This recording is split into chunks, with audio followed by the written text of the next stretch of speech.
వైసీపీకి మరో big shock తగలబోతోందా? ఆ పార్టీని నాయకులంతా వీడడానికి కారణాలేంటి? పార్టీ అధినేత దిశానిర్దేశం చేసినా ఆగటం లేదా? రాజకీయం చేయమని చెబుతూనే ఎందుకు పార్టీ మారుతున్నారు? కూటమి పార్టీల నుంచి ఎలాంటి హామీ దక్కుతోంది? జంపింగ్లను మాజీ సీఎం ఆపగలరా? జగన్ జిల్లాల పర్యటన నాటికి పార్టీ ఖాళీ కాబోతోందా?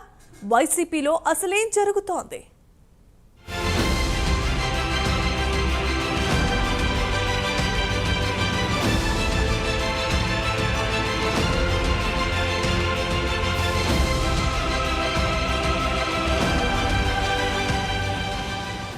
రెండు 2024 ఎన్నికల ఫలితాల తర్వాత వైసీపీకి ఆ పార్టీ అధినేత జగన్ కు వరుసగా షాకులు తగులుతున్నాయి. క్షేత్రస్థాయిలో నేతలంతా పార్టీని వీడుతున్నారు. ఎన్నికల ఫలితాలు రాగానే ఒక్కొక్కరిగా కీలక నేతలు వైసీపీ నుంచి జంప్ అవుతున్నారు. టీడీపీ, బీజేపీ, జనసేనలోకి క్యూ కడుతున్నారు. జిల్లాల వారీగా మాజీ సీఎం జగన్ సమీక్ష నిర్వహిస్తూ భరోసా ఇస్తున్నా నేతలు మిగలడం లేదు. రాజకీయాలు చెయ్యమంటూనే పార్టీలు మారుతున్నారు. దీంతో జిల్లాలో వైసీపీ కుదేలవుతోంది.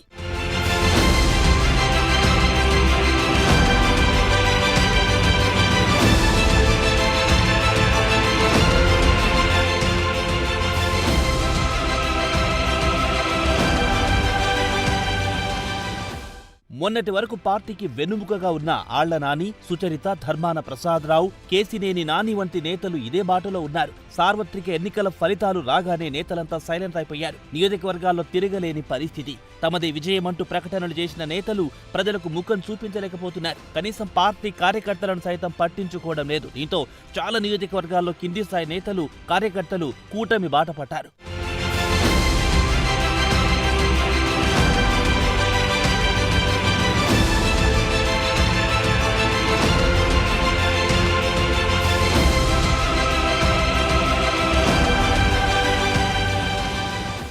ఈ క్రమంలోనే ఆ పార్టీ అధినేత జగన్ నిత్యం సమీక్షలు నిర్వహించారు. అన్ని నియోజకవర్గాల నేతలతో మాట్లాడారు. క్షేత్రస్థాయిలో రాజకీయం చెయ్యలేమని చాలా మంది నేతలు ఆయనతో చెప్పినట్టు తెలుస్తోంది. అధికారం, ప్రతిపక్షం శాశ్వతం కాదని, భవిష్యత్తులో తమకు మంచి రోజులొస్తాయని వారికి మాజీ సీఎం భరోసా ఇచ్చారు. అయినా ఆ పార్టీలో జంపింగ్ ఆగనట్టు కనిపిస్తోంది. నియోజకవర్గ, మండల, గ్రామస్థాయి వైసీపీ నేతలంతా పార్టీ మారుతున్నారు.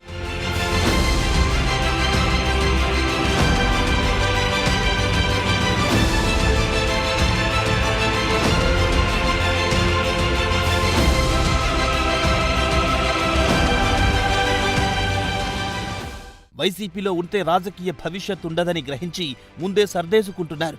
రాజకీయం వద్దు బాబోయ్ అంటూనే పార్టీ మారుతున్నట్టు కనిపిస్తోంది. ఏపీలో కనీసం ప్రతిపక్ష హోదా లేకపోవడంతో వైసీపీ నేతలు, కార్యకర్తలు ఢీలా పడ్డారు. ఇటు కొందరు మహిళా నేతలు సైతం పార్టీ వీడుతున్నారు. గతంలో అధికారంలో ఉన్న సమయంలో పోసాని, అలీ, శ్రీరెడ్డి, శ్యామల వంటి సినీ నటులు జగన్ కు సపోర్ట్ చేశారు. వారు సైతం ఇటీవల పూర్తిగా దూరమయ్యారు. రాజకీయాలకు దూరంగా ఉంటామని తేల్చి చెప్పారు. ఇలా వరుస షాక్లతో వైసీపీ కోటకు బీటలు వారుతున్నాయి.